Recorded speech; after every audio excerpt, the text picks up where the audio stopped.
Hello दोस्तों, नमस्कार। इसके पहले वीडियो में हम देख चुके थे कि शुरुआती उसके एंडिंग वीडियो जब एंड हो रहा था तो उसके लास्ट में मैंने ये बताया था कि खाद्य सुरक्षित कौन है। और इसमें मैंने दो की कहानी बताई थी, एक रामू की और एक अहमद की कहानी बताई थी। मैं चाहता हूँ कि फिर से आप उसको रिकॉल कर लें, लेकिन तो सबसे पहले हम आपको स्वागत करते हैं अपने इस चैनल पर। यदि क्लास 6 to 12 इसमें सभी सब्जेक्ट तो नहीं, लेकिन हाँ SST के खासतौर पर सोशल स्टडीज या सोशल साइंस के सब्जेक्ट में जो भी आते हैं, 4 सब्जेक्ट आते हैं, हिस्ट्री, ज्योग्राफी और सिविक्स और इकोनॉमिक्स, उससे रिलेटेड आपको हर एक टॉपिक को इन डिटेल NCERT के अकॉर्डिंग पढ़ाया जाता है। आप अपने छोटे भाई बहनों को इस पे चैनल पर आकर वीडियोस देखने को कह सकते हैं और डिटेल में लाइन टू लाइन में पढ़ाने की कोशिश करता हूँ ताकि कोई भी कॉन्सेप्ट छूटे ना। एक एक लाइन को मैं कवर करता हूँ ताकि कोई भी लाइन छूटे ना। तो सर इस जो हमारा वीडियो रहने वाला है ये क्लास 9th का चैप्टर 4 भारत में खाद्य सुरक्षा, फूड सिक्योरिटी इन इंडिया।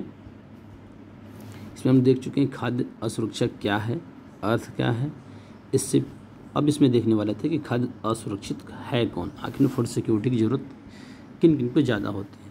तो इसमें हम लोग पढ़ चुके थे कि खाद्य असुरक्षा में सबसे जो ग्रामीण क्षेत्र में आते हैं वो आते हैं भूमिहीन, जिसमें कि जिनके पास खेती लायक बहुत ज़मीन कम होती है, साथ ही साथ पारंपरिक दस्तकार जो हैं, साथ ही साथ पारंपरिक जो सेवाएँ प्रदान करने वाले लोग हैं, अर्थात जो पुराने धरोपजों से जो किसी विशेष काम करने वाला, जैसे कुम्हार है तो कुम्हार मतलब बर्तन बनाने का ही काम करेगा, अगर चर्मकार है जो कि चमड़े वाला काम करता है तो वो केवल वही काम करेगा।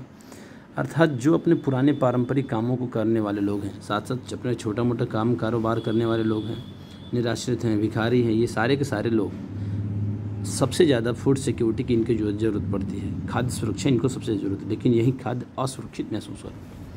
शहरों क्षेत्रों में देखते हैं तो वे असुरक्षित परिवार होते हैं जिनमें कामकाजी सदस्य प्रायः कम वेतन वाले व्यवसाय और अनियमित श्रम बाजार में काम करते हैं, जहाँ कोई भी फिक्स इनका डेली वेजेस नहीं है, वहाँ पर ये काम करते हैं। तो इनको सबसे ज़्यादा दिक्कतें, खास से साथ ये लोग अधिकतर जो कामगार होते हैं मौसमी कार्यों में लगे होते हैं और इनको इतनी कम मजदूरी मिलती है कि वे मात्र जीवित रह पाते हैं। यहाँ पर एक कहानी बताई गई थी आप लोगों को, और वो कहानी थी रामू की। रामू क्या करता है, एक रायपुर नामक गांव में कृषि क्षेत्र में एक अनियत खेतिहर मजदूर के रूप में काम करता था। वर्ड्स पे ध्यान देंगे तो आपको इसका मैटर क्लियर हो जाएगा। पहला कि कृषि क्षेत्र में काम कर रहा है, दूसरा अनियत खेतिहर मजदूर के तौर पे काम कर रहा है। और सामान्यतः देखा गया है कि जो गरीब फैमिली होती है उनके घर में कम से कम 6, 7, 8 सदस्य तो निम्नतम रहते ही रहते हैं। तो यहाँ रामू है, रामू की पत्नी होगी, उसके 4 लड़के और 2 लड़कियाँ, इस प्रकार से चलेगा। तो 4, 2, 6 और पति पत्नी 2, 8 लोगों का परिवार है, 8 सदस्यों का एक परिवार है। इसमें रामू और इसकी पत्नी, इनका बड़ा लड़का सोमू, इसके साथ 3 और भाई और 2 बहन इसकी। टोटल ये बड़ा जो बेटा है उसका सोमू, वो 10 वर्ष का है। वो गांव के सरपंच साहब सतपाल सिंह के यहाँ पशुओं की देखभाल के रूप में काम करता है। सरपंच के यहाँ पूरे वर्ष काम करने के उपरांत इसे सिर्फ 1000 रुपये मिलते हैं। रामू के अलावा 3 और बेटे और बेटियाँ भी हैं। रामू के 3 और बेटे और 2 बेटे, अर्थात सोमू के अलावा 3 और बेटे और 2 बेटियां हैं, लेकिन वे भी इतने छोटे हैं कि खेतों में काम नहीं कर सकते हैं। रामू की जो पत्नी है नाम सुनहरी है, रामू है, रामू की पत्नी का नाम सुनहरी, वो भी पशुओं की सफाई और गोबर हटाने का काम अंशकालिक, इसका मतलब कभी कभार वो करती है, जिससे उसके बदले हटाने के बदले उसे क्या मिल जाता है, कभी कभार आधा लीटर दूध और सब्जियों के साथ कुछ पका हुआ खाना, मतलब बना बनाया भोजन कुछ मिल जाता है। साथ ही साथ व्यस्त मौसम में अपने पति के साथ मिलकर खेती में भी काम करते हैं, जिससे उसकी आमदनी बढ़ जाए। तो यहाँ से कहा गया कृषि क्या है, कृषि एक मौसमी कार्य है, क्योंकि यहाँ पर रामू को केवल बुआई, पौधारोपण, फसल कटाई में काम मिलता है। बाकी के समय में, बाकी के वर्षों में ये क्या करता है, बेरोजगार ऐसे ही बैठा रहता है। अब यहाँ पर दे रखा है, आप देखोगे वर्ष में फसल तैयार होने और पकने की अवधि तक के लगभग 4 महीने में बेरोजगार रहता है। मतलब 8 महीने काम मिल रहा है, 4 महीने बेरोजगार रह रहा है। तो वो दूसरे कामों की तलाश करता है। कभी कभी उसे इस काम में के लिए ईंट भट्टे या गांव में चल रहे निर्माण कार्य में मदद मिल जाती है। इससे वह क्या करता है, नकद या फिर वस्तु के बिना काम कमा लेता है, जिससे परिवार को 2 जून की रोटी के लिए ज़रूरी चीज़ें जुटा सके। बहरहाल दिक्कत क्या होता है कि जब कभी उसे काम पाने में असफल रहता है, काम उसे नहीं मिल पाता है और उसके परिवार को वास्तव में कठिनाइयों का सामना करना पड़ जाता है। कभी कभार तो हाल ही हो जाता है कि उसके छोटे बच्चों को भूखे पेट ही सोना पड़ता है। परिवार को दूध और सब्जियां भोजन के साथ नियमित रूप से नहीं मिल पाती हैं। दूध और सब्जियां नियमित रूप से नहीं, अर्थात कहना मतलब कि उनके यहाँ खाने का भी संकट है, भोजन भी समय से नहीं मिल पा रहा है। रामू कृषि कार्य के मौसम प्रकृति के कारण अपनी बेरोजगारी के 4 महीनों में खाद्य की दृष्टि से सबसे ज़्यादा असुरक्षित महसूस करता है। एक और कहानी आपको मिलेगी अहमद का। अहमद उसी तरीके से थोड़ा सा यहाँ पर अंतर मिलेगा आपको कि अहमद बेंगलोर में रिक्शा चलाने का काम करता है। वह भी अपने 3 भाइयों, 2 बहनों और बूढ़े माँ बाप, समझ में आ गया, यहाँ भी 8 का परिवार हो गया। अहमद, उसके 3 भाई, 2 बहन, 3 एक 4, 2 6 और 2 माँ बाप में हो गए, बूढ़े माँ बाप। झुमरी तलैया से आया है। वह एक झुग्गी में रहता है। सदस्यों का पालन पोषण का जिम्मेदारी उसके ही ऊपर है, जो कि वह रिक्शा चलाकर पूर्ण करता है। उसकी प्रतिदिन की आय घटती बढ़ती रहती है, क्योंकि उसका रोज़गार सुरक्षित रोज़गार नहीं है। कभी कभी इतना कमा लेता है कि समस्त आवश्यकताओं को पूरा करने के बाद भी आय में से कुछ बचा लेता है, और कभी कभार इतना हो जाता है, कम कमाता है कि उसकी दैनिक आवश्यकताओं की वस्तुएं ही खरीद पाए। यह भी बड़ा मुश्किल हो जाता है। लेकिन ये कहें कि सौभाग्यवश इसके पास एक पीला कार्ड है, जो कि निर्धनता रेखा से नीचे के लोगों का पीडीएस कार्ड है, पब्लिक डिस्ट्रीब्यूशन कार्ड, सार्वजनिक वितरण प्रणाली का कार्ड है। इस कार्ड से अहमद क्या करता है कि अपनी दैनिक जीवन की जो ज़रूरतों के उपभोग के लिए, अपने दैनिक जीवन के लिए जो आवश्यक चीज़ें होती हैं, जैसे कि गेहूँ, चावल, चीनी और मिट्टी का तेल, ये सब उस दुकान से प्राप्त कर लेता है, और यह जो कीमत है बाज़ार की कीमत की आधी कीमत पर प्राप्त कर लेता है। वह अपना मासिक जो भंडार उस दिन विशेष तौर पर खरीदता है, जिस दिन दुकान निर्धनता रेखा से नीचे के लोगों के लिए खुलती है। इस तरह अहमद अपनी अपर्याप्त आय से अपने बड़े परिवार का किसी तरह पालन पोषण कर रहा है, जहां वह अकेले कमाने वाला सदस्य है। अब यहाँ पर थोड़ा मुझे समझना पड़ेगा कि क्या रिक्शा चलाने से अहमद को नियमित आय निश्चित तौर पर नहीं होती है। रिक्शा चलाने से होने थोड़ी सी आय के बावजूद पीला कार्ड अहमद को अपना परिवार कैसे मदद करता है। पीला कार्ड होने की वजह से ही तो उसके पास गेहूँ, चावल और जो चीनी और मिट्टी का तेल वगैरह मिल जा रहा है, जिससे उसके घर का भरण पोषण हो जा रहा है। उसके सदस्य थोड़ा अच्छे से भोजन कर पा रहे हैं, क्योंकि वो मार्केट में जो रेट चल रहा है उसकी आधी कीमत पे उसे उपलब्ध हो पा रहा है। रामू खाद्य की दृष्टि से असुरक्षित होता है, तो यहाँ खाद्य की दृष्टि से जो 4 महीने कृषि कार्य की मौसमी प्रकृति के कारण वो बेरोजगार बन बैठा है, उस दौरान वो सबसे असुरक्षित महसूस होता है। एक और आप देखोगे आप ग्रामीण क्षेत्रों में, तो वहाँ पर ये देखते हैं खाद्य जो पदार्थ है खरीदने में असमर्थता, खाद्य पदार्थ खरीदने में असमर्थता के साथ साथ एक यहाँ पर एक और स्ट्रक्चर काम करता है, वो है सामाजिक संरचना। हमारे समाज में पहले से ही कुछ ऐसे वर्ग विशेष रहे हैं जो सामाजिक रूप से बहुत ही पिछड़े, सामाजिक रूप से बहुत ही समाज की मुख्य धारा में शामिल नहीं हो पाए, पिछड़ गए। उनको खाद्य की दृष्टि से असुरक्षा बहुत ज़्यादा रहती है। जैसे अनुसूचित जात, एससी कम्युनिटी के लोग, एसटी कम्युनिटी के लोग और अन्य पिछड़ी जाति के कुछ वर्गों, इनमें से भी निचली जातियाँ, या तो इनकी भूमि का आधार कमज़ोर होता है, अर्थात इनके पास खेत कम होते हैं, या फिर इनकी भूमि की उत्पादकता ही बहुत कम होती है। दोनों की दृष्टि से देखें वे शीघ्र ही असुरक्षित हो जाते हैं।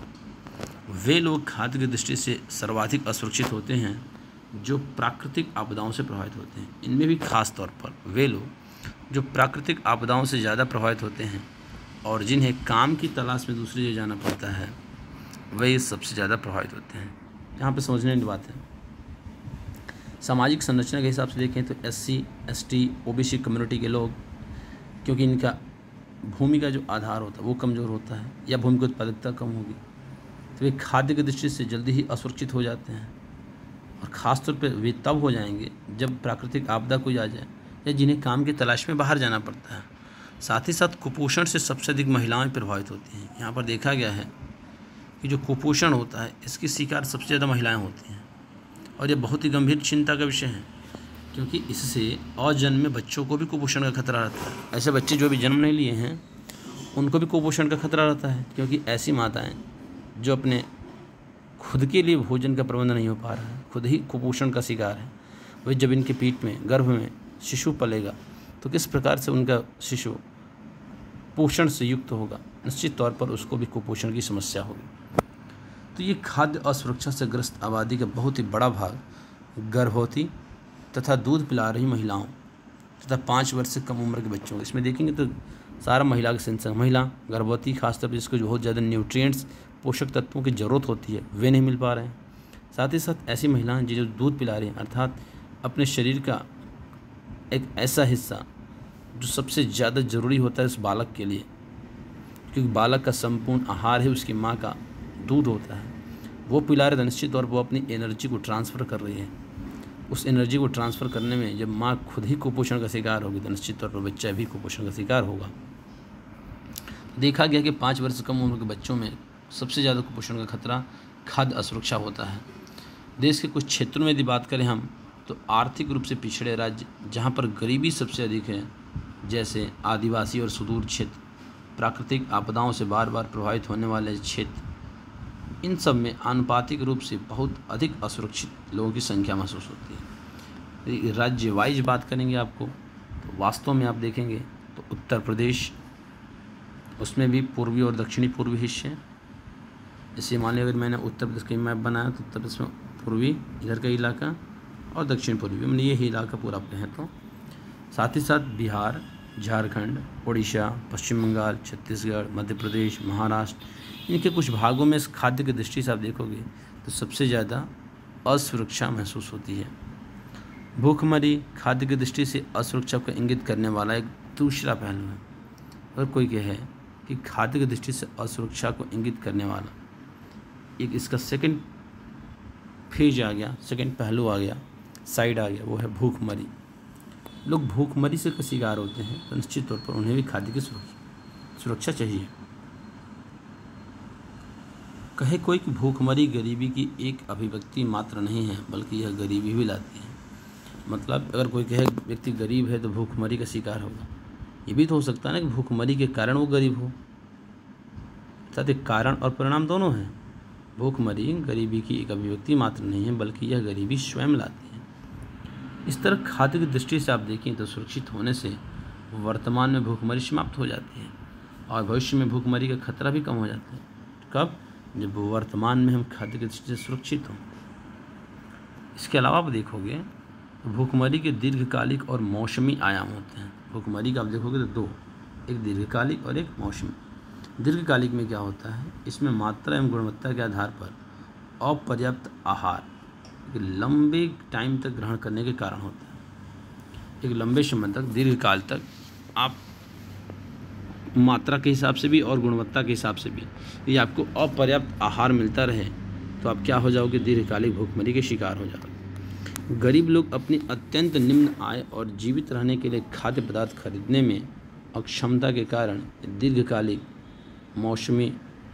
जो भूखमरी के शिकार हो जाते हैं, क्योंकि इनके पास आय का लेवल बहुत कम होता है, निम्न आय स्तर होता है और जीवित रहने के लिए खाद्य पदार्थ खरीदने में ये लोग अक्षम होते हैं। इसके कारण ये दीर्घकालिक भूखमरी से ग्रस्त हो जाते हैं। मौसमी भूखमरी फसल उपजाने और काटने के चक्र से संबंधित है, क्योंकि कुछ समय विशेष में भूखमरी का ज़्यादा खतरा रहता है। जैसे यह ग्रामीण क्षेत्रों में कृषि क्रियाओं की मौसमी प्रकृति के कारण और नगरीय क्षेत्रों में अनियमित श्रम के कारण होता है। जैसे एग्जाम्पल दे रखा है, बरसात के मौसम में अनियत निर्माण श्रमिक का काम कम रहता है, बारिश हो रहा है, निर्माण का काम थोड़ा सा ठप हो जाता है। इस तरह का भूखमरी तब होती है जब कोई व्यक्ति पूरे वर्ष काम पाने में अक्षम रहता है। जब किसी व्यक्ति को पूरे वर्ष काम नहीं मिलेगा तो निश्चित तौर पर वह अल्पकालिक या मौसमी भूखमरी का शिकार होगा। और जब मात्रा या क्वालिटी के हिसाब से जब अन्न प्रॉपर मात्रा में एक लंबे समय तक नहीं मिलेगा, उसका शिकार होगा, तो वह दीर्घकालिक भूखमरी से ग्रसित होंगे। यहाँ पर एक चार्ट दे रखा है, इसमें निश्चित तौर पर दिखाया है कि भारत में मौसमी और साथ ही दीर्घकालिक भूखमरी के प्रतिशत में गिरावट तो आई है। इसे यहाँ पर आंकड़ा देखेंगे आप 1983 का है। ग्रामीण क्षेत्र में 16.2 था, दीर्घकालिक 2.3 था और कुल 18.5। निश्चित तौर पर हर साल कुछ न कुछ इसमें कमी आई है और 1999 से 2000 में 2.6 हो गया है, जबकि इसमें 0.7 और 3.3 टोटल रहा है। शहरी में बात करें तो भी घटा है, 5.6 से आगे 0.6 पे, 0.8 से घट के 0.3 पर, 6.4 से 0.9 पर आ गया है। इस समझाने की कोशिश किया है और कुछ नहीं है इसमें। आगे देखते हैं ज़रा कि क्या ऐसी स्थिति हमारे हमेशा रही है या स्वतंत्रता के बाद से कुछ हम आत्मनिर्भर बन गए हैं। तो स्वतंत्रता के बाद से भारत में कहीं ना कहीं भारत आत्मनिर्भर बन गया। और इसमें देखोगे तो भारतीय जो नीति निर्माता थे, इन्होंने एक नई रणनीति अपनाई और एक कॉन्सेप्ट हरित क्रांति का लेकर आए, जिसमें विशेष तौर पर गेहूं और चावल के उत्पादन पर विशेष ध्यान दिया गया। अब यदि बात करें, तत्कालीन प्रधानमंत्री इंदिरा गांधी ने जुलाई 1968 में एक गेहूं क्रांति शीर्षक से एक विशेष डाक टिकट जारी कर कृषि के क्षेत्र में हरित क्रांति की प्रभावशाली प्रगति को आधिकारिक रूप से दर्ज किया। तो जब पूछेगा गेहूं क्रांति शीर्षक से विशेष डाक टिकट जारी करने का किसको श्रेय दिया जाता है, तो वो होंगी हमारी उस समय की प्रधानमंत्री इंदिरा गांधी। ये घटना कब की है? 1968 की। गेहूं की सफलता के बाद से चावल के क्षेत्र में भी इस सफलता की पुनरावृत्ति हुई, रिपीटेशन हुआ। बहरहाल अनाज की उपज में वृद्धि समान अनुपात में नहीं थी। उत्तर प्रदेश और मध्य प्रदेश में जो हमारा गेहूं था उसकी उत्पादन काफ़ी ठीक ठाक हुई, वृद्धि हुआ, जो कि 44.101 और 30.21 करोड़ टन क्रमशः थे।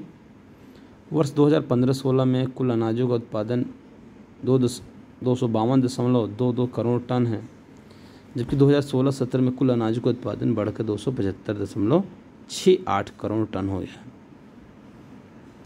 गेहूं के उत्पादन में उत्तर प्रदेश और मध्य प्रदेश में उल्लेखनीय वृद्धि हुई है, जो 26.87 और 17.69 करोड़ टन है। दूसरी तरफ देखेंगे तो पश्चिम बंगाल और उत्तर प्रदेश में चावल के उत्पादन में भी वृद्धि हुआ है, जैसे 15.75 यूपी और 12.51 करोड़ टन, 15.75 पश्चिम बंगाल में और उत्तर प्रदेश में 12.51 करोड़ टन 2015-16 की घटना रही। अब जरा देखेंगे हम कि भारत में खाद्य सुरक्षा